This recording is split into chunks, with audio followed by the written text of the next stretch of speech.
You love podcasts, the stories, the laughs, the unexpected turns. But when this episode ends, the silence starts. Not anymore. Audiobooks.com turns that silence into your next great adventure. With over 450,000 titles, from bestsellers to hidden gems, your love for listening just found its new best friend. And because you already know the joy of audio, we're giving you 3 free audiobooks to start your journey. Imagine your favorite podcast, now with unlimited episodes. That's audiobooks.com. Keep the story going. Sign up for your free trial at audiobooks.com/podcastfree today. Because for podcast lovers like you, the end of an episode is just the beginning. That's audiobooks.com/podcastfree.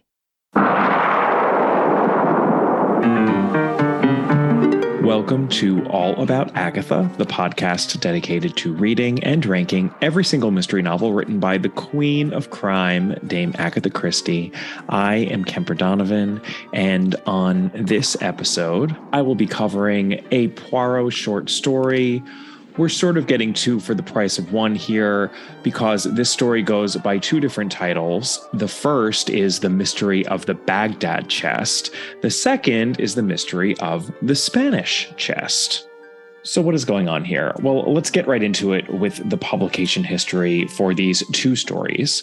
The original version, The Mystery of the Baghdad Chest, which I will officially be calling the Baghdad version for the duration of this episode, that version was first published in the UK in the Strand magazine in January 1932. It wasn't collected in book form in the UK till all the way in 1997 in While the Light Lasts and Other Stories. And then in the US, it was first published in the Ladies' Home Journal, also in January 1932, and then collected in book form just a couple of years later in the Regatta Mystery in 1939. Now, the expanded version of The Mystery of the Baghdad Chest is called The Mystery of the Spanish Chest, and I will officially be calling that the Spanish version in this episode. So the Spanish version was first published in the UK in 3 installments in Women's Illustrated in September and October of 1960, so nearly 30 years after the Baghdad version. And that was just prior to its being included in the collection, The Adventure of the Christmas Pudding and a Selection of Entrees, which was published later that same year in 1960. As far as I can tell, the Spanish version was never serialized in the US. It did not appear in the US in book form until all the way in 1997, in fact, in the Harlequin tea set. It's interesting to note that the Spanish version was nearly the titular story for that UK collection in which it appeared in 1960. So again, that was The Adventure of the Christmas Pudding and a Selection of Entrees. And as I learned from my good friend Mark Aldridge in Agatha Christie's Poirot, the Greatest Detective in the World, when it became apparent that there would be no new Christie for Christmas in 1960, due to the fact that Christie was too busy with her theatrical, among other endeavors, there was much thought put into what sort of a short story collection could be published that year in place of a novel, because there had to be something published, of course. Readers couldn't be expected to go 2 years without a Christie. Christie's agent Edmund Cork suggested publishing 3 Blind Mice as the titular story in this collection. That story was, of course, the basis of the play The Mousetrap. And for this reason, Christie actually opposed the idea quite vehemently. She didn't want to spoil the mystery for anyone who hadn't seen the play yet. Cut to over 60 years later, and many more people have seen the play than had seen it in 1960. Though in that same spirit, I am actually going to refrain from spoiling The Mousetrap on this podcast. Someone contacted me recently asking, why haven't you covered The Mousetrap yet? And that's actually something Catherine and I agreed between the 2 of us years ago, that we would never spoil The Mousetrap, since it was obviously very important to Agatha Christie not to spoil it for her readers, who, of course, are all potential playgoers to this day, since you can go to London and see The Mousetrap just as you could have in the 50s and 60s and 70s and 80s and 90s and aughts and teens, and now in the 20s. Can you believe we're living in the 20s? That's just weird. So we're not going to spoil The Mousetrap, but I may do a Mousetrap episode in the future without spoiling the end. Stay tuned on that front. But rather than spoiling the mousetrap, Christie suggested that they turn to the mystery of the Baghdad chest since, and I'm quoting now, I could do a little enlarging of that particular story as it has a lot of meat in it. She also wanted to expand the third floor flat, which I happen to have just covered in my last short story episode, though she never did follow through on this or on expanding that story into a full-length novel. It was another idea of hers I got into on that episode. But she did follow through on this expansion. And for a while, the proposed title of this 1960 short story collection was The Mystery of the Spanish Chest and Other Stories. I'll get into exactly why the provenance of the chest changed when I talk about the expansion itself a little later. But alas, the lure of a Christmas tie-in was too much. And when Christie expanded the Christmas Adventure, aka the Theft of the Royal Ruby, into the Adventure of the Christmas Pudding, it was just too strong a marketing ploy to pass up. I'm actually not getting that from anywhere. I'm just using my common sense here. There's no way that Colin's Crime Club was going to pass up a Christmas tie-in. The world had to have its Christie for Christmas in 1960, after all. And thank goodness for that. But I should also note that this 1960 collection is the first time that Monsieur Poirot and Miss Marple appear in the same book in the UK. The Miss Marple short story Greenshaw's Folly is one of the other offerings in that collection. And yet, as Mark Aldrich notes, the way in which the book treats its two detectives is decidedly odd. Nothing is made of their first co-appearance in a British edition, and the first edition doesn't mention either of them on the front or rear covers. That is strange. I will close out my review of this short stories publication history, or I suppose I should say these short stories publication histories, by noting how odd I find it that my beloved 850-page plus Poirot omnibus, Hercule Poirot, the complete short stories, includes only the Baghdad version and not the Spanish version. It's super odd because the book's editors chose to include only the later expanded versions of Murder in the Mews, Dead Man's Mirror, and The Incredible Theft. They left out the market-basing mystery, The Second Gong, and The Submarine Plans, respectively. I think they should have just included both versions in all these cases. That's my opinion. The more the merrier. It was never a truer adage when applied to Poirot content. Just saying. So let's move on now to my puzzle breakdown. And I am going to be using the character names that appear in the Baghdad version as I do this breakdown. There really is nothing that Christie adds puzzle-wise or even really plot-wise to the Spanish version that isn't in the earlier, tighter Baghdad version. I'm getting ahead of myself slightly here, but I actually like the Baghdad version considerably more than the Spanish version for this very reason, despite the fact that I was just braying for more Poirot content at any cost. But more on that in a bit. Let's get into it. Our victim is Edward Clayton, who is a finance man found inside the titular Baghdad chest inside the rooms of his friend Major Rich. Poor Edward Clayton is doubled up and stabbed through the heart with, quote, a long, thin knife, something like a stiletto. In terms of suspects, well, first up, of course, we have the victim's wife. That would be Margarita Clayton. And she is just oh so beautiful. She's so beautiful that she drives the menfolk crazy, maybe a little too crazy. Yes, I realize that that doesn't actually say anything about her status as a suspect, but all I have to do is use that suggestive tone of voice when I'm reeling off our list of suspects, and it will make them sound questionable. Next up is Major John Rich. He is a friend of the Claytons and the man with seemingly the easiest access out of all the suspects, as the murder happened at his home and with his knife. Also, there's an undeniable attraction between him and Mrs. Clayton. Perhaps they are even in love with each other. I smell a love triangle. So with motive, means, and opportunity all locked down, could he have murdered the husband to be with the wife? Then we have Major Curtis, another friend of the Claytons, quote, a man of about 40 of soldierly build with very dark hair and a bronzed face. Oh my, a bronzed military man. Bring it on, Agatha. Could Major Curtis also be in love with Mrs. Clayton? Did I mention that Mrs. Clayton is super pretty? Next up is Burgoyne, the manservant of Major Rich, who doesn't really get a physical description, but he is definitely on the premises when this murder happened, whenever that is exactly. He too had access and lots of it. And then these last two characters aren't really suspects in the Baghdad version, since we pretty much don't even meet them on the page. They're really little more than window dressing, but in the Spanish version, we do meet them and they are presented as proper suspects. This is one of the few changes Christie makes, in fact, between the Baghdad and Spanish versions. So I may as well include them on this list now. So those two characters are Mr. Spence, who is in attendance at the party where the four proper suspects are assembled, all of them unknowingly partying it up beside a corpse in a chest, all except the murderer, of course. And then finally, we have Mrs. Spence, the wife of Mr. Spence, who is also in attendance at this party where the four proper suspects are assembled. Okay, let's talk about the world as it appears to be. Hastings and Poirot are chilling, and guess what? Hastings is reading the newspaper, because of course he is. Specifically, he's pretending to be disgusted, yet secretly delighting in the latest shock headline, which has to do with the gruesome murder of one Edward Clayton, seemingly by his friend Major Rich.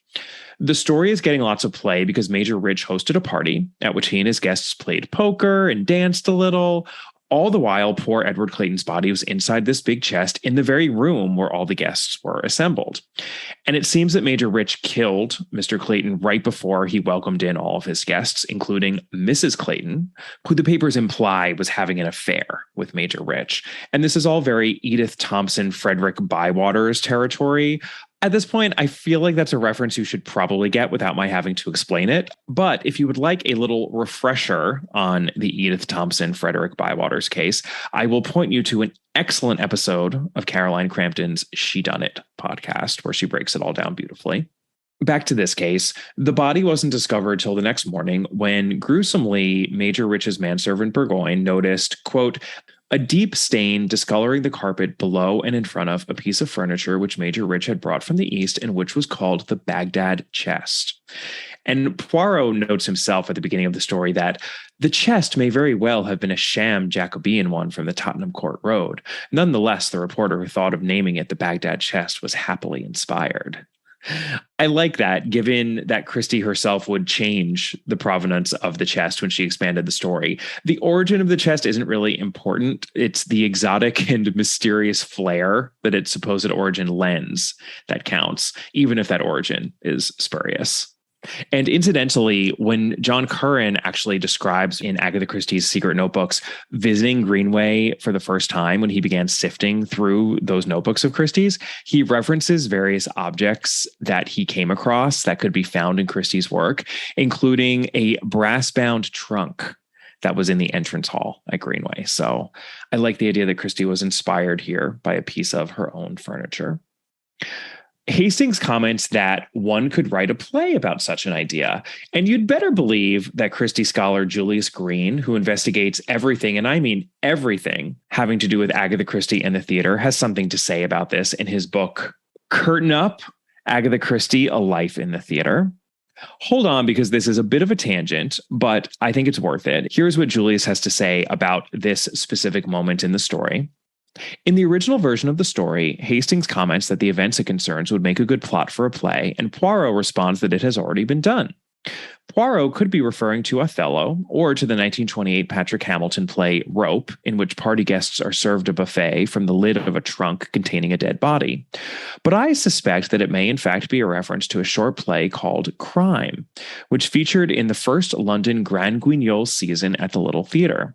Crime, which premiered in November 1921, starred Sybil Thorndike and her brother Russell, and was written by her husband Lewis Casson.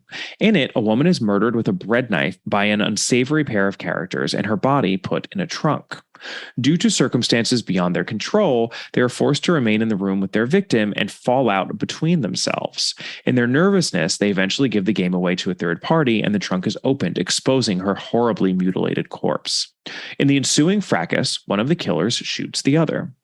The Times was not impressed, saying that there was not a single thrill in the piece and that the corpse was an obvious dummy, although the actors make the best of a bad job. But there was to be a real-life twist to the tale. Russell Thorndike, in his book about his sister's work, tells the tale of a rehearsal at which Sybil became trapped inside the trunk, which did not have air holes, and fainted. So that's just a great anecdote from Julius Green in his chatty book. And that, of course, reminded me of a plot point in this very story, which we'll get to shortly. It also reminds me of that horrifying story about the actor Isla Fisher on the set of the movie Now You See Me, which is about magicians or illusionists, I should say, performing all sorts of dangerous tricks.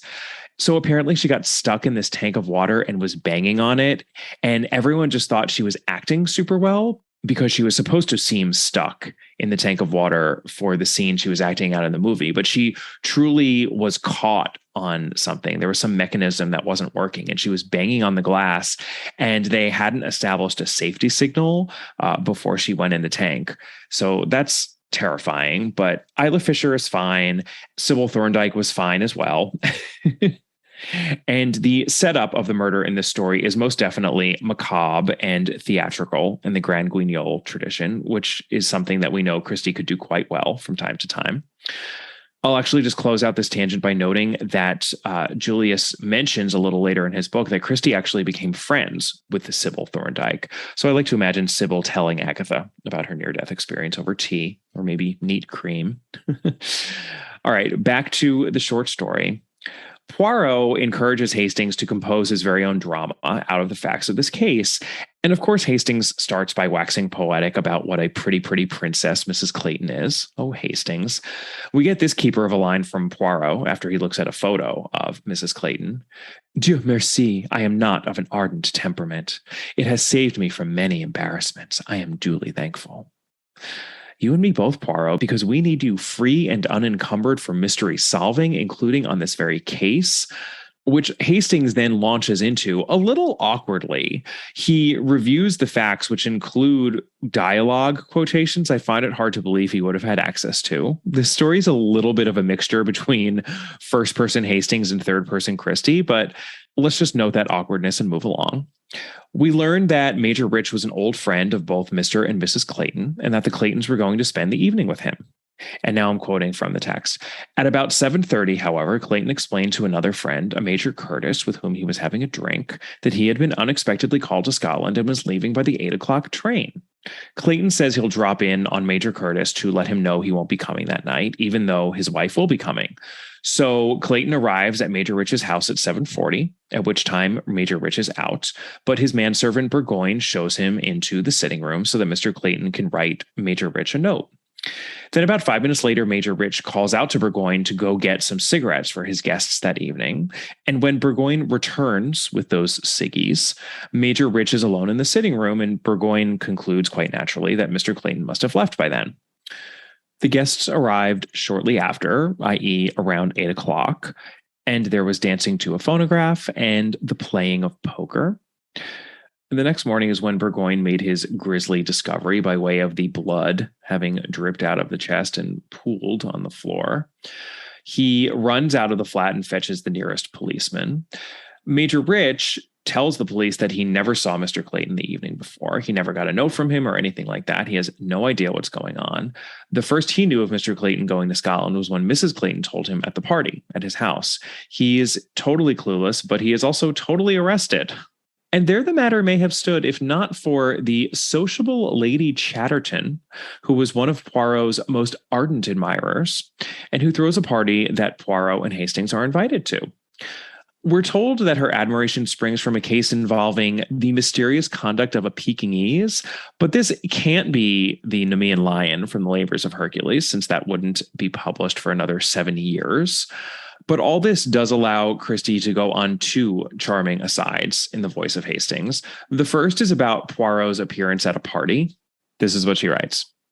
To see Poirot at a party was a great sight. His faultless evening clothes, the exquisite set of his white tie, the exact symmetry of his hair parting, the sheen of pomade on his hair, and the tortured splendor of his famous moustaches, all combined to paint the perfect picture of an inveterate dandy. It was hard at these moments to take the little man seriously. The second aside is about how conceited Poirot is, lapping up people's compliments about him instead of pushing them away. Poirot protests, in effect, that he is not English, so why should he pretend not to think well of himself as the English do? And knowing how very English and modest and self-deprecating, almost to a ridiculous degree, Christie herself could be, this is all very self-aware and charming. It's something the Suchet series very smartly ran with, but we'll get to that later. This also has nothing to do with the mystery. So at her party, Lady Chatterton thrusts Poirot at Margarita Clayton, almost literally, and she demands that Poirot help Margarita because Margarita is one of Lady Chatterton's dearest friends, and she's in a bind here. So Poirot and Hastings talk to Margarita, and she charms both of them. Poor Hastings is, quote, gratified that she realized my identity, end quote, when she uses Hastings's name without being prompted. Oh, poor Hastings. But she is convinced that Major Rich did not do it, and she implores Poirot to figure out the truth. And Poirot tells her to be frank with him, to push past what he implies in his rather chauvinistic way as a woman's instinctual tendency toward prevarication and mendacity, shall we say. This is what he says. It is very necessary for a woman to lie. It is a good weapon. But there are 3 people, madame, to whom a woman should speak the truth. To her father confessor, to her hairdresser, and to her private detective. I mean, given that Poirot has kind of been all 3 at some point over the course of the canon, she should definitely level with him. He's been a father confessor many, many times over. And if I remember correctly, it is in Murder in Mesopotamia that our narrator, Amy Leatherin, likens him to a hairdresser. So Margarita does very smartly level with him, and she admits that she is in love with Major Rich, which is why she's convinced that he could not have killed her husband. And she believes that Major Rich is also in love with her, though neither of them has ever spoken about it. They have not acted on their feelings. They're too honorable for that. Also, she did not love her husband. She is bluntly and brutally honest about that, much to her credit. Poirot doesn't really let up. He prods her about past incidents involving men losing their mind over her. Apparently, there's one poor man she describes as that dreadful little man who shot himself. And then there was a duel that involved at least one Italian. This is what she has to say about that. I was so thankful the man wasn't killed. Remember that glancing reference to a duel in the story, because it will definitely come up again in the Suchet adaptation. So Poirot and Hastings visit Major Curtis next. This is the other friend who is not arrested for murder. And Major Curtis confirms that he had a drink with Mr. Clayton before Clayton went to Major Rich's flat to tell him he wouldn't be able to make the party that evening. Major Curtis also clarifies that Margarita and Major Rich danced together that night, as did the Spences. There were 5 of them there, and as the odd man out, Major Curtis is the one who put the records on while the dancing was happening. Then Poirot and Hastings move on to the Spences. This is their big moment, so I'll just read it out. Our next visit was to Mr. and Mrs. Spence. Only Mrs. Spence was at home, but her account of the evening tallied with that of Major Curtis, except that she displayed a slight acidity concerning Major Rich's luck at cards. That is all we get from the Spences in the Baghdad version of this story. Then Poirot pulls some strings at Scotland Yard by way of one Jimmy Japp. I love that he gets name-checked in this version, twice in fact. And Poirot and Hastings get a sit-down with Burgoyne, the manservant. And crucially, this sit-down takes place in Major Rich's rooms, i.e. in the very room where the very chest in question still sits. So we get a closer look at the chest, and Poirot learns something in this moment that seems to excite him. I'm quoting again from the text. Those holes there, they are curious. One would say that they had been newly made. The holes in question were at the back of the chest against the wall. There were 3 or 4 of them. They were about 1/4 of an inch in diameter and certainly had the effect of having been freshly made. So that's interesting. Poirot also asks Burgoyne if he noticed whether anything had been moved in the room on the night of the party, specifically when Burgoyne came back with those cigarettes for his employer. So that was early in the night before Major Rich's guests arrived. And Burgoyne admits that there was a screen that had been moved so as to block the chest from view for most of the room. Curious. From the doctor who examined the body, Poirot and Hastings learned that Mr. Clayton must have died between 7 and 9, which seems to effectively mean that the murder had to have taken place between 7:40 and 8 o'clock. We know that Mr. Clayton didn't arrive until 7:40, and then we know it was around 8 o'clock when all of Major Rich's guests arrived at his flat. So after a whole bunch of investigating, quite efficiently told over the course of just a few pages, it seems that Major Rich really must have done it. Apparently, he got into an argument with Mr. Clayton, probably about Mrs. Clayton, and then he stabbed him with his own stiletto dagger in the room, concealed the body in the chest because his manservant was there and his guests were about to arrive. And then Major Rich proved himself to be a major dum-dum by neglecting to dispose of the body after his guests left, which doesn't really make sense why he would have just left the body in the chest and gone to bed and effectively waited for his manservant Burgoyne to find the body the next morning. But whatever, right? All's good. Case closed. Well, of course not. It is more complicated than that. And we are in an Agatha Christie classic puzzle mystery here. We have a bridge of clues to bridge us on over to the world as it actually is. Clue number 1.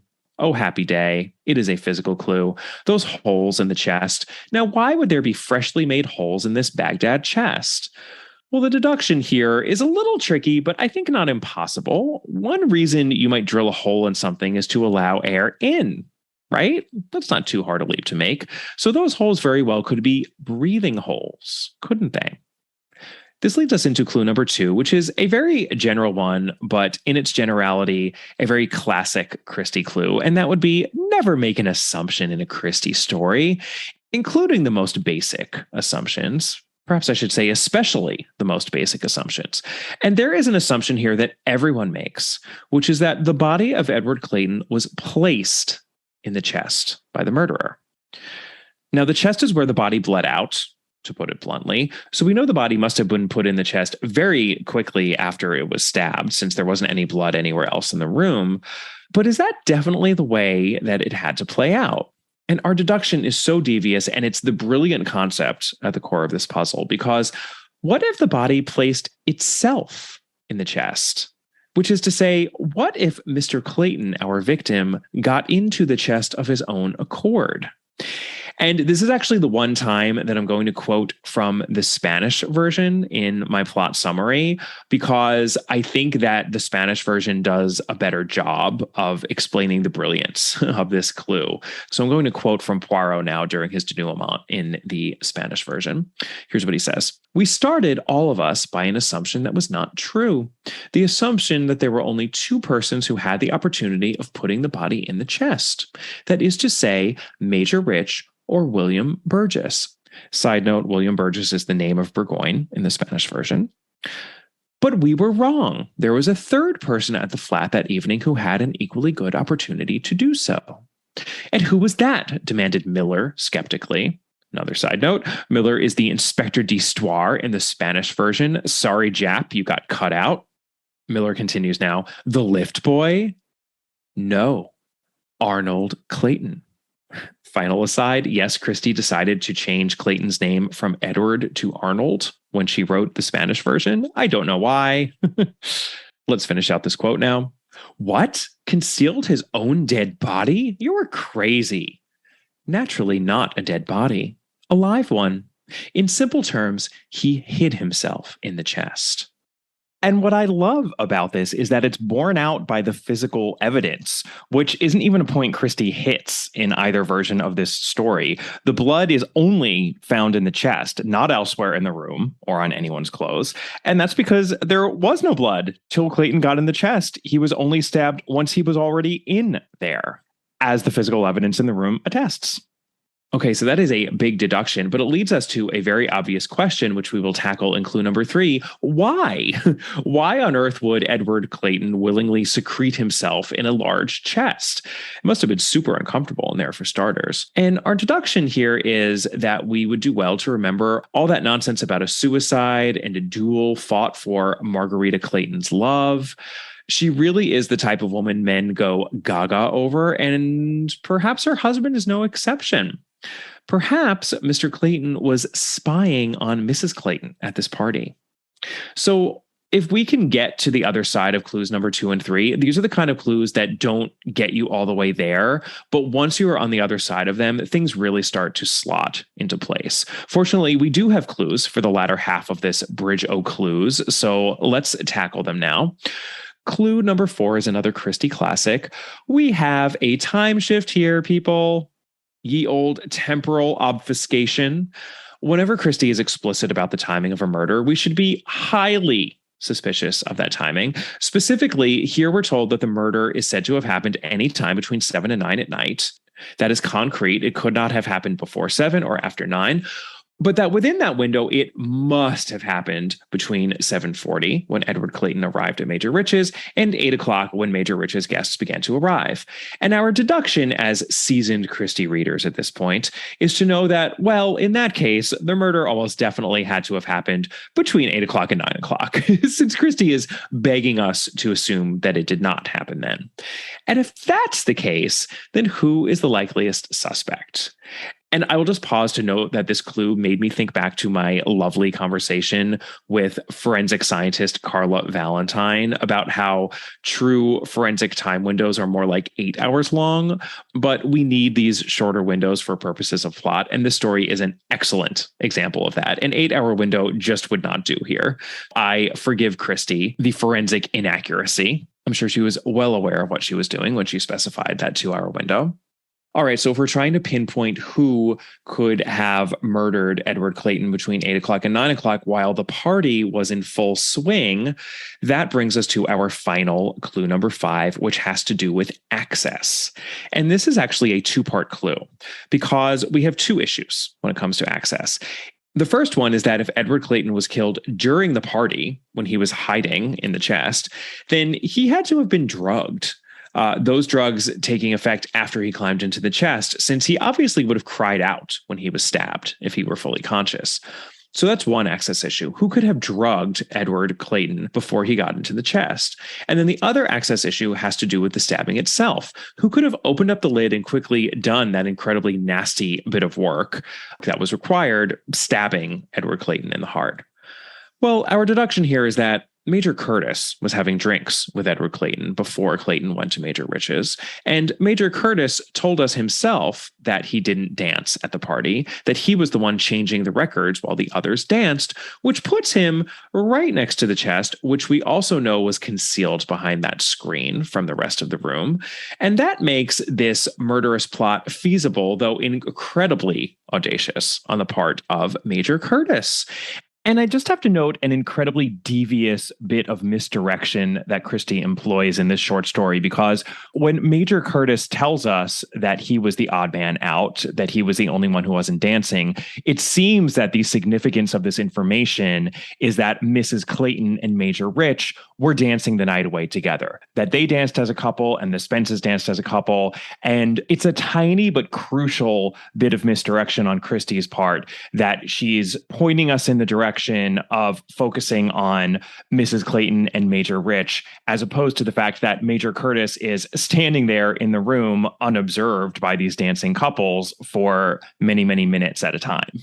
And I almost wonder if Christie didn't employ that bit of misdirection intuitively as she was writing. She probably didn't, and I have no evidence to back me up on that theory, but she is just so good at misdirection, both writ large and writ small in this way in this story, that it just seems to come so naturally to her that whenever she's layering in these crucial bits of clues, she just has a slight fillip of misdirection, if needed, that turns our attention in just the right way. It's just so masterful. She's such an artist when it comes to this sort of a thing. And it's part of the reason that these mysteries are as effective as they are. And especially in a short story like this, because the mysteries in the short stories aren't always effective, but this one really is. For as short of a story as the mystery of the Baghdad chest is, as opposed to the mystery of the Spanish chest, it's quite effective and efficiently told. So well done. And at this point, we have landed safely in the world as it actually is. Let's wrap this up. Poirot tells Hastings he has everything he needs now, save one key piece of evidence. So he calls up Inspector Japp and asks to see the contents of the victim's pockets. And among these contents, he finds, quote, a cumbersome wooden tool that has several small blades in it. And as Poirot explains to an incredulous Hastings, this is what Edward Clayton used to burrow air holes into the chest while he hid there, desperate to see if his wife was really carrying on an affair with Major Rich. And Poirot theorizes that Major Curtis was the one who inflamed Clayton's mind with suspicions against his wife and Major Rich, and who suggested the whole plan to Clayton of pretending to go to Scotland and hiding himself in that chest. Poirot also guesses that Curtis was the one who told him to move the screen in front of the chest, the fake reason being so that Curtis could open the lid from time to time during the party to give Edward Clayton some relief. Of course, Curtis used one of those stolen moments to stab the poor drugged man to death instead. And this, of course, all happened because Major Curtis was in love with Margarita himself. And this way, he got to kill her husband and also get her would-be lover out of the way by framing him for that murder. And we close out this story with Poirot's quite unironic admiration for this most gruesome murder. He says, "But mon Dieu, what an artistic masterpiece. It goes to my heart to hang a man like that. I may be a genius myself, but I am capable of recognizing genius in other people. A perfect murder, mon ami. I, Hercule Poirot, say it to you. A perfect murder. Épatant." Oh, Poirot. The end. It is time once again, listeners, to talk BritBox. I am so excited that I get to offer my US and Canadian listeners a special promotion. If you go to BritBox.com and use promo code Agatha, you will get 50% off the first month of your monthly subscription. And while there are so many enticements for a mystery-loving viewer on BritBox, I've mentioned some of their newer shows, such as the Sister Boniface series, which is a spin-off of the Father Brown series, for example. I just have to highlight that BritBox recently acquired seasons 7 and 8 of Agatha Christie's Poirot starring David Suchet. So now every single episode of that beloved program is available to you on BritBox. If that is not a reason to go running to BritBox for a subscription, I don't know what is. So again, go to BritBox.com and use promo code Agatha for the first month off your monthly subscription in the US and Canada, and go hog wild with all the mysteries at your disposal there. You know you want to, and you won't be sorry.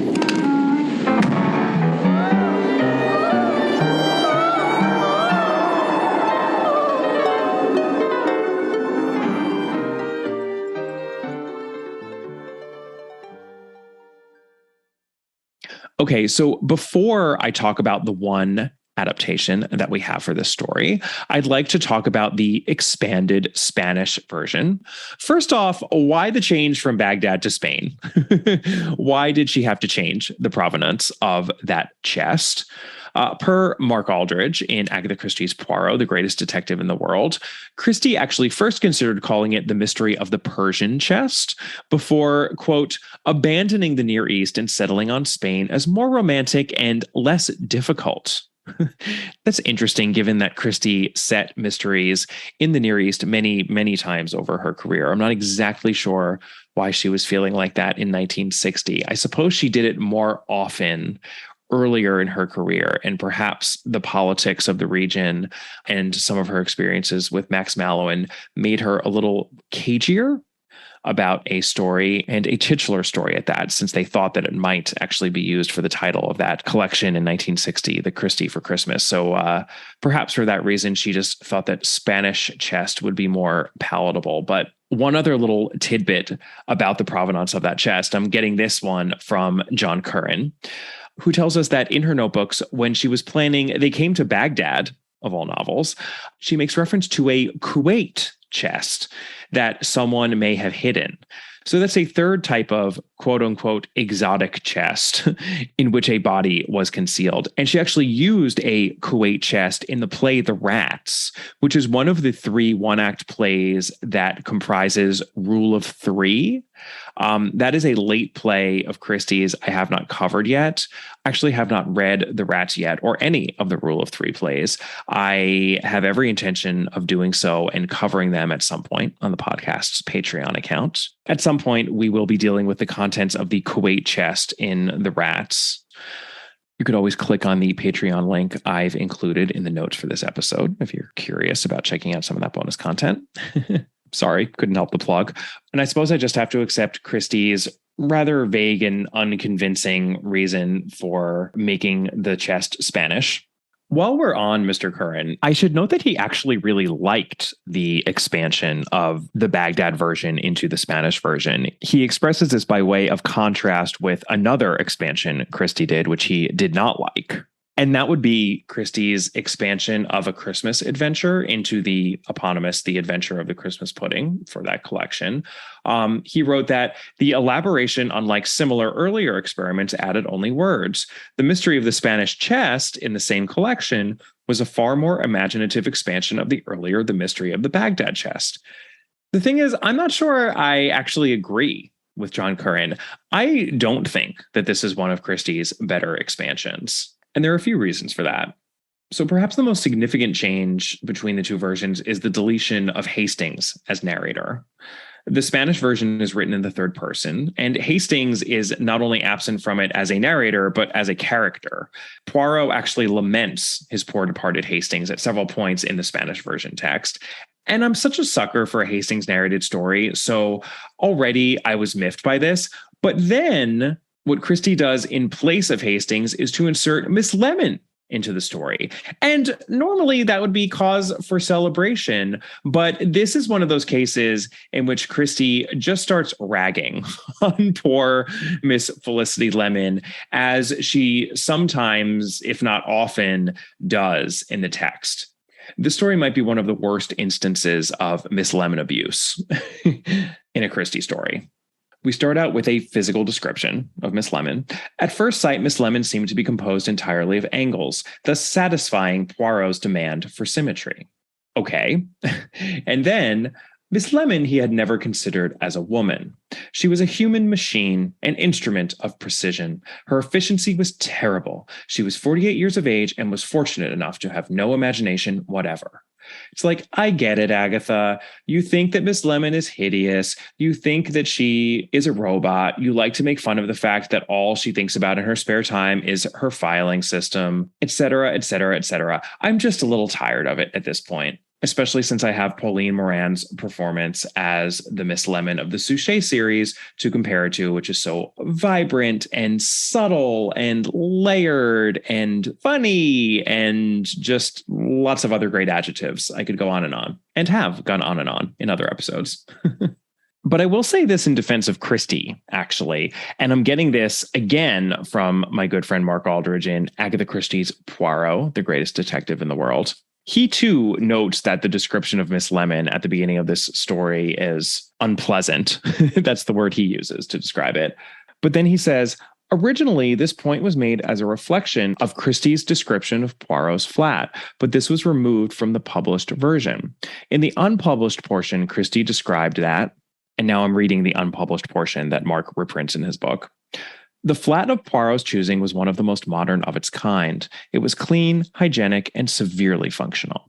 The cushions in the armchairs were square, not round. The right angle, rather than the curve, was the keynote of the furnishing and decoration. Over the mantelpiece was an abstract painting, mainly composed of interlaced cubes. Poirot admired it very much. At first sight, Miss Lemon herself seemed to have been selected on the same principle. Yes, this is still unpleasant and unfair to Miss Lemon, but it just flows a little better than this rather abrupt and truncated beginning. It just gets the story off to an awkward start, and I did not appreciate that.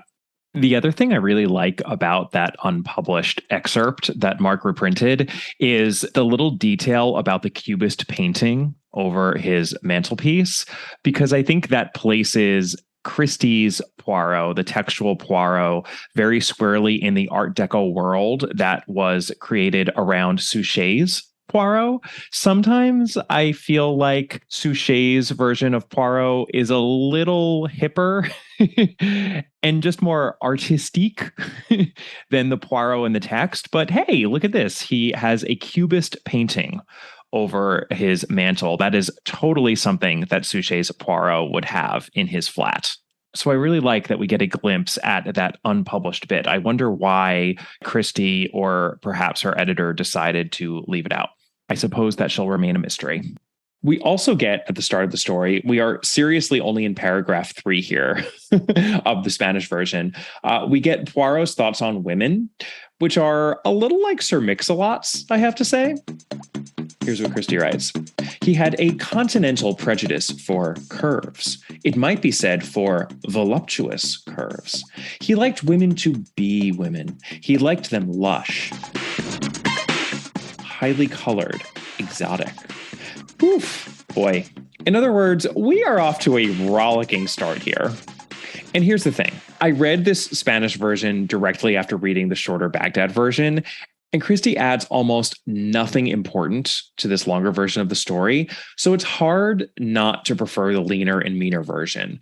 To me, the Spanish version feels very much like a just add water situation. And yes, even though Christie is absolutely the master of recycling and repurposing, that's not really what she's doing here. She's just adding a bunch of asides and descriptions and deepening a few characters, and honestly, not even doing that sort of expansion as well as she did, for example, when she expanded Hercule Poirot and the Green Shore Folly into Dead Man's Folly. I was impressed with some of the side plots and characterization that she added to her novella when she turned it into a full-length novel. But this just felt very much like bits and pieces tacked on, and the overall effect for me just felt watered down. But I will acknowledge that it's unfair to read the expanded version directly after reading the shorter version the way I did. I think it's hard to get a good read from the Spanish version. And if I had only read the Spanish version, I probably would have thought it was great. So as I already noted, there are some name changes here. Margarita is still Margarita, but it's spelled differently for some inexplicable reason. And then, as I mentioned, Edward Clayton becomes Arnold Clayton. Major Curtis, of course, our murderer, has a major name change, so that's important. He is Commander Jock McLaren, not just a new name, but a new rank too. I remember someone noting somewhere, it may have been Alison Light, that captains are always good guys in Christie. Of course, we have Captain Hastings, whereas any other rank may be capable of murder. Colonel, of course, and Major, and others. I wonder if that holds true. I'm not sure. I am honestly thinking aloud here. So if you have any thoughts on that proposition, I would love to hear them. Also, the name of Major Rich's manservant is different, as I already mentioned. He's Burgoyne in the Baghdad version and William Burgess here. Also, as I noted, the Inspector d'Histoire gets changed. Our friend Jap becomes Inspector Miller, who, quote, was not one of Poirot's favorites. He was not, however, hostile on this occasion, merely contemptuous. Inspector Miller is basically a pill. I very much missed Jap, who wasn't really present in the Baghdad version anyway, but he certainly is in the Suchet adaptation. I'll get to that in just a sec. The best I can say is that there are 3 things the Spanish version gets you that you don't have in the Baghdad version. The first is a thematic resonance by way of Othello as to what's happening among our main 3 characters who are caught in a love triangle, but of course, there is a lot of chatter about Othello in this version, but that's okay because we love that Christie loves her Shakespeare, right? Julius Green also cites this as another connection to her play The Rats. He writes, Christie would have been working on the expanded version with its references to marital jealousy that draw parallels with Othello at a time when the idea for The Rats was already well developed. So that's interesting. The second bonus we get from the Spanish version is a little more suspicion thrown on the Spences. The stiletto was theirs as opposed to belonging to Major Rich, as it does in the Baghdad version. And we also actually hear from the Spences, and they're given personalities. Mrs. Spence is attractive in, quote, the modern style, which at that moment resembled an underfed orphan child. Remember that this is 1960. And Mr. Spence is described as almost ostentatiously discreet, which I think is actually a great description. I know exactly what Christie means by that. And then the third thing I appreciate about the Spanish version is that it does update the setting. We have some references to phones and wires and whatnot. Not that these didn't exist in 1932, but they were certainly more common by 1960. Plus, the manservant character doesn't live in the Spanish version of 1960 as he does in the Baghdad version of 1932. Christie was always very accurate about domestic service and how it evolved or devolved through the years. And I have to imagine, to the story's credit, that the goriness of the central motif must have aged well. I mean, 1960 is the same year Psycho was released in theaters. So I like the idea that this Grand Guignol motif that she created in 1932 could be so readily updated to 1960. But that is really it. In terms of what Christie accomplishes by expanding the Baghdad version into the Spanish version. And that just is not much when it comes to a Christie expansion. But I would be remiss if I didn't delight in a few Miss Lemon moments we do get in this expanded version. Miss Lemon references her sister, who apparently also has a Spanish chest. And I had to wonder if that was the same sister who runs a boarding house where much goes awry in Hickory Dickory Dock. Could have stuffed some of those drugs in the Spanish chest over at the student hostel. I also chuckled when Poirot asks Miss Lemon to make a précis about the case involving the Claytons and Major Rich. This is when Major Rich is still under arrest. And Miss Lemon refuses to include the bit about Major Rich and Mrs. Clayton stooping, to use the technical word, in her précis of the case because, quote, it was a suggestion and not a proved fact. You go, Miss Lemon. Don't make assumptions about people's love lives. Also, Miss Lemon comes up with a village parallel to Mrs. Clayton. It's positively Marple-esque of her. This is from when we lived in Croydon Heath, though I have no idea who we is. I suppose it could be her parents and siblings when she was younger. And then finally, I really appreciated the way Miss Lemon refuses to comment on Poirot's musings about the sirens of the world. It was pretty funny. Here's Poirot speaking. What is that something that they possess? The sirens of this world, the Helens of Troy, the Cleopatras. Miss Lemon inserted a piece of paper vigorously into her typewriter. Really, Monsieur Poirot, I've never thought about it. It seems all very silly to me. If people would just go on with their jobs and didn't think about such things, it would be much better. Having thus disposed of human frailty and passion, Miss Lemon let her fingers hover over the keys of the typewriter, waiting impatiently to be allowed to begin her work. Love it. And then my final note on the Spanish version is that in it, we do get a glimpse of a case Poirot was working on, which is not a murder mystery. And it's the only time I can remember in which Poirot seems like more of a regular private detective who has to take on such mundane matters. It was very curious. Here's the passage. The mystery of the Spanish chest was, strictly speaking, no business of Poirot's. He was engaged at the moment in a delicate mission for one of the large oil companies where one of the high-ups was possibly involved in some questionable transaction. It was hush-hush, important, and exceedingly lucrative. It was sufficiently involved to command Poirot's attention and had the great advantage that it required very little physical activity. It was sophisticated and bloodless, crime at the highest levels. I suppose, but it sounds a little pedestrian and mercenary for Poirot, who I thought only took on only the juiciest of cases. I just thought that was odd and worth pointing out.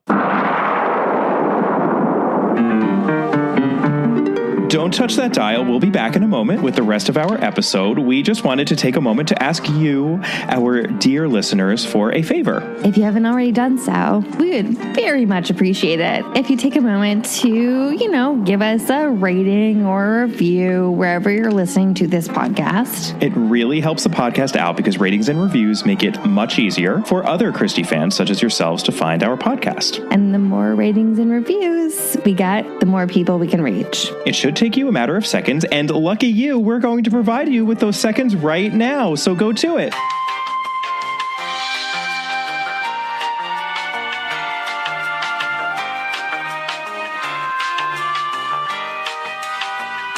Thank you so much. And now, back to our regularly scheduled programming.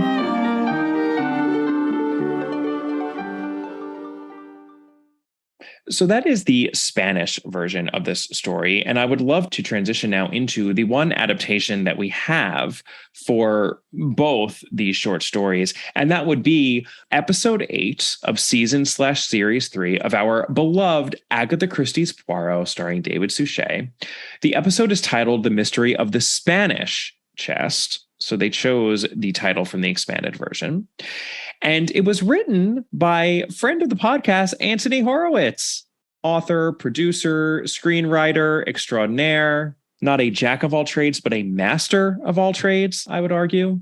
Can't wait for the next Hawthorne book he has coming out, surely sooner rather than later. He's positively Christie-esque in his output. So our friend Anthony and the rest of the Agatha Christie's Poirot team chose to go with the title of the later expanded version. And unlike in the case of my Poirot omnibus, this is consistent because they also used the titles of the longer novella-length stories Christie wrote, Murder in the Mews, etc. So I have no problem with that. But then they used the character names from the Baghdad version. So in this episode, we have Edward Clayton, we have the manservant Burgoyne, Major Curtis, although for some inexplicable reason, he, like his textual Spanish version counterpart, Commander McLaren, has changed rank and is Colonel Curtis in this episode. And they also went heavy on Hastings here.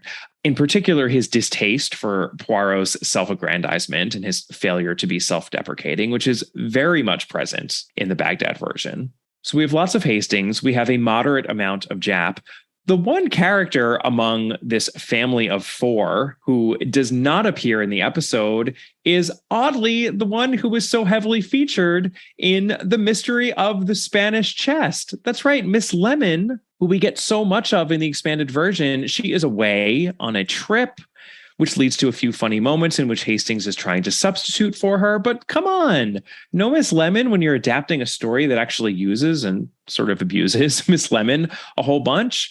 I was outraged yet again on Pauline Moran's behalf. But in all seriousness, as usual, this is a very, very solid adaptation that retains that brilliant core of the mystery. You can tell that Anthony Horowitz completely understands what is important about this story and what makes it work, and he really sells it. And there are lots of great character moments in between the obfuscating and then sorting out of the puzzle mystery. It's very, very good.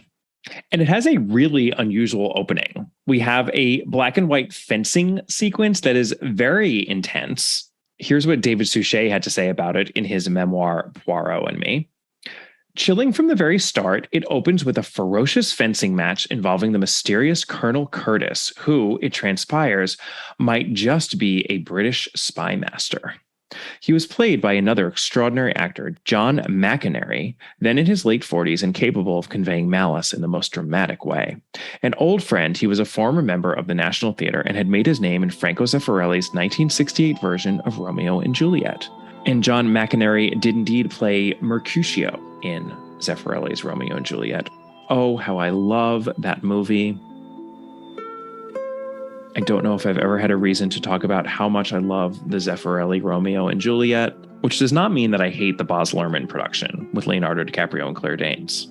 Oh no, there is room in my heart for both those Romeo and Juliets, but the Zeffirelli will always have prime placement in my heart. And then we cut away from this intense duel to an opera. Hastings and Poirot are attending, and at the opera, which is Rigoletto, the plot of which is cleverly woven into the themes of this very mystery, Poirot is confronted by Lady Chatterton, who makes him meet up with Mrs. Clayton, whose husband is still very much alive. And I should mention that in the episode, Margarita's name has become Marguerite rather than Margarita. So the character renaming hijinks continue. But it seems that Lady Chatterton is worried that Mr. Clayton is going to murder Mrs. Clayton. And this, of course, is Anthony Horowitz's clever way of getting Poirot in on the action before the fact rather than after the fact, as is so often the case in Christie's texts and, of course, is the case in this story. And I get why Anthony Horowitz did it. It's more dramatic and interesting to watch a case unfold in real time than to be told about it in flashback. But we do have the awkwardness of Poirot being one of the guests then at Major Rich's flat while the body is sitting in this chest. And it feels like, shouldn't he have known better? Though, to be fair to our friend Anthony, the episode does hang a lantern on this. But you're telling me that the body was there? While the rest of you listened to music and drank cocktails and danced or whatever it is you get up to, yes. We also get much more of an Edith Thompson flavor in the Mrs. Clayton of the adaptation. She actually attempts to kill herself and then confesses post-suicide attempt that she prayed for her husband's death and that she also talked openly with Major Rich about her husband dying. And she's convinced that Major Rich took matters into his own hands and killed him for her. But perhaps the biggest departure is the murder itself, which is actually more gruesome in this version. This is a very gruesome murder in Christie's text, but it's gruesomer in this adaptation. So in this version, poor Edward Clayton is stabbed through the eye straight into the brain. And we actually see it happen when Poirot is explaining the solution to the mystery. The hole that's drilled in the Spanish chest isn't an air hole, it's an eye hole in this version. So that means that poor Mr. Clayton doesn't even have to be unconscious when the murder happens. He is pressing his eye against the hole, and then Colonel Curtis is able to mosey on up to the chest and stick his long, thin stiletto right into the hole through Clayton's eye and into his brain. The stabbing through the eye hole when it's depicted is just so brutal. Eye stuff is so gross.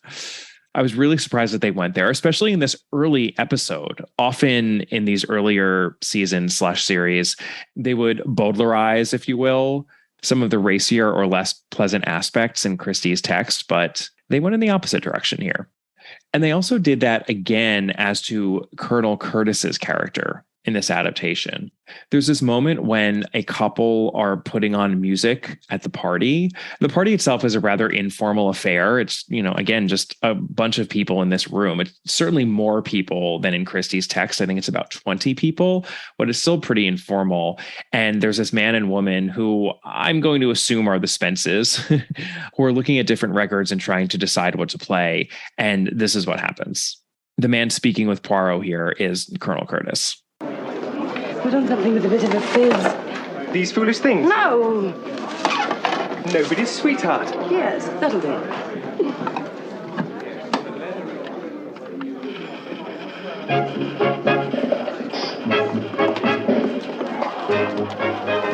Music for second-rate people provided by the inferior races, what? That is not a very pleasant thing to say, monsieur. I'm not sure I needed a racist moment added to an Agatha Christie short story, though I will say this, there's no way that a character in a murder mystery who spouts random racist nonsense is not going to be the murderer. Unless, of course, he or she turns out to be a victim. That is very much a giveaway. So I'm not sure that that moment was a good choice. But on the plus side, we do get to see Poirot dancing. Lady Chatterton forces him to get up, and we get a close-up of his shuffling feet performing the Charleston. It's delightful. David Suchet is so good at this sort of thing. And otherwise, the mystery plays out, and certainly the solution to the mystery plays out exactly as it does in Christie's story. But just as the episode begins with a fencing sequence, it ends with one. So what happens is that Poirot pretends to have Mrs. Clayton arrested for the murder of her husband. And this causes Colonel Curtis to lose it and summon Poirot to the gymnasium where he practices his fencing and where he plans to, I suppose, skewer Poirot and kill him. This at least somewhat makes sense since Major Rich has been released at this point, and Colonel Curtis says that he's going to frame Major Rich for Poirot's murder. And to David Suchet's credit, he looks truly terrified while the foil is being pressed against him. And this is also something that Suchet talks about in his memoir. Here's what he says.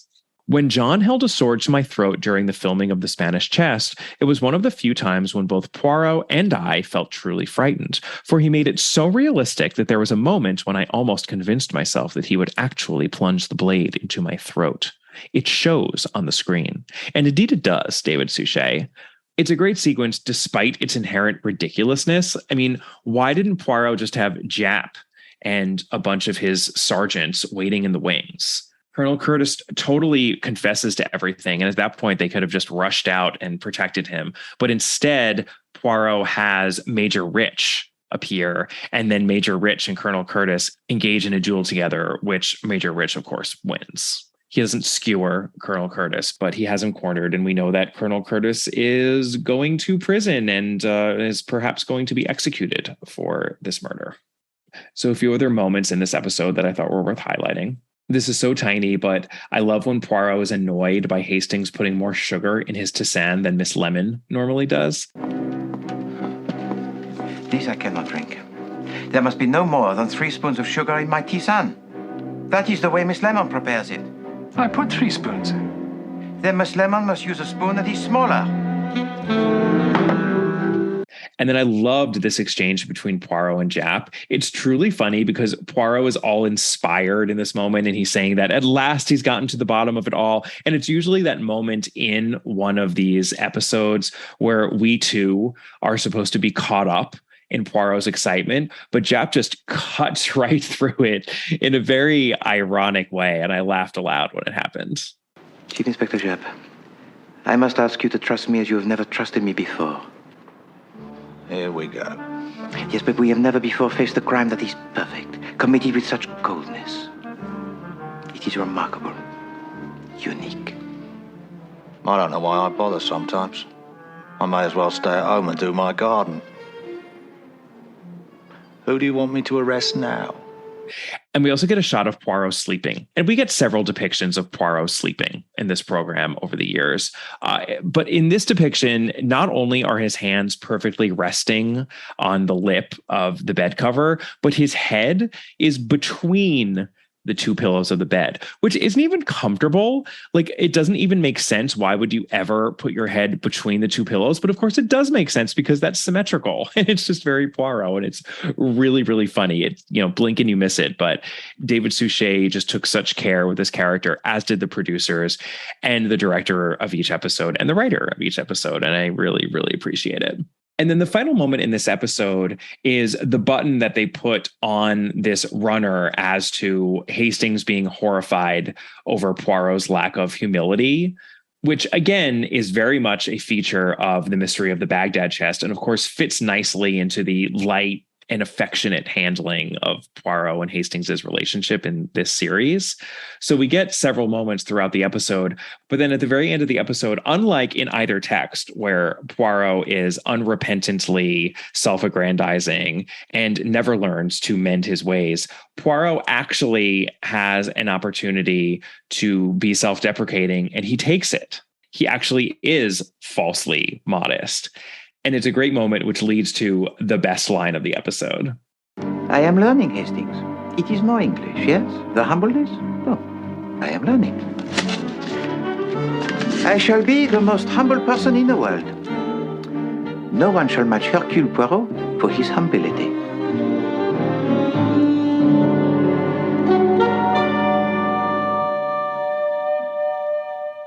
And David Suchet also highlights this moment in his memoir. This is what he writes about it.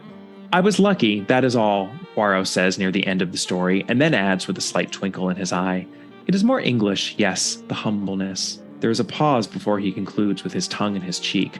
No one shall match Hercule Poirot for his humility. Interestingly, Suchet really does write humility, not humility, which is what he actually says in the episode. There is an extra little joke as to Poirot's foreignness that's being inserted into that moment that he did not remember, probably because it's extraneous to the emotion of the moment. And Suchet is always so keyed into the emotion when he's acting. Back to the memoir.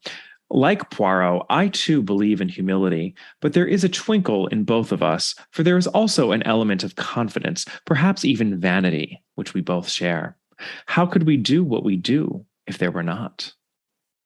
And perhaps that's also why he's misremembering humility as humility, because he's so identifying with Poirot in this moment. And the humility thing is a little bit at Poirot's expense.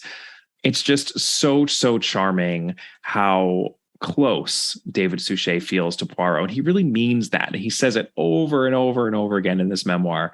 But he really does feel in a real way that he and Poirot have these points of commonality and in a meaningful way became the same person over the course of the quarter century in which he played Poirot. And that is just a beautiful, beautiful thing.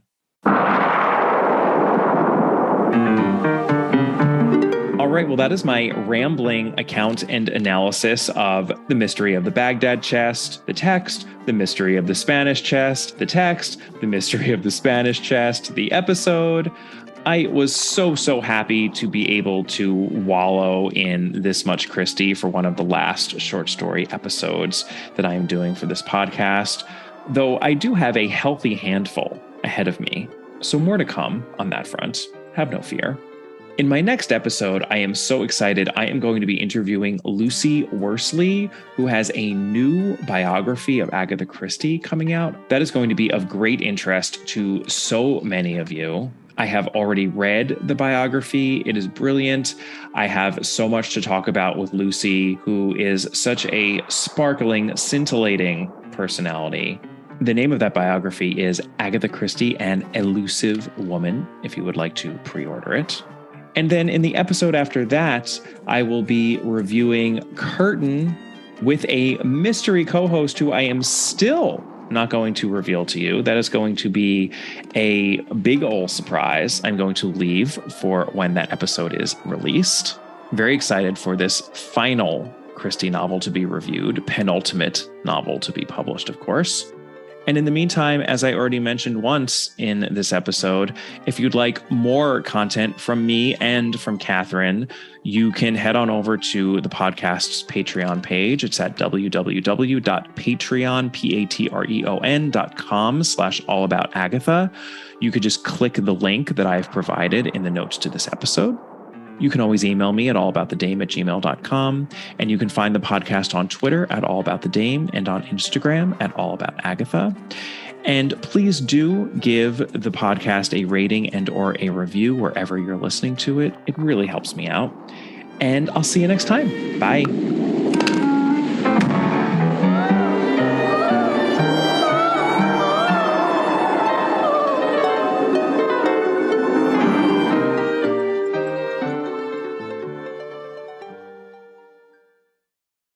At the UPS Store, we know things can get busy this upcoming holiday. You can count on us to be open and ready to help with any packing and shipping or anything else you might need. Is there anything you can't do? Actually, I don't have a good singing voice. The UPS... Nope. But our certified packing experts can pack and ship just about anything. At least that's good. The UPS Store. Be unstoppable. Most locations are independently owned. Product, services, pricing, and hours of operation may vary. See Center for details. Come in today to get your holiday goodies there on time. Ever tried reading while jogging, cooking, or even juggling flaming torches? Yeah, it doesn't end well. But with audiobooks.com, you can conquer books without the circus act. Dive into over 450,000 titles, including more than 10,000 free ones. Get hooked on a bestseller, find your next obsession, or finally read that classic you've been avoiding since high school. And here's the inside scoop. Sign up today for a free 30-day trial and snag your first 3 audiobooks on the house. Sign up for your free trial at audiobooks.com/podcastfree today. That's audiobooks.com/podcastfree.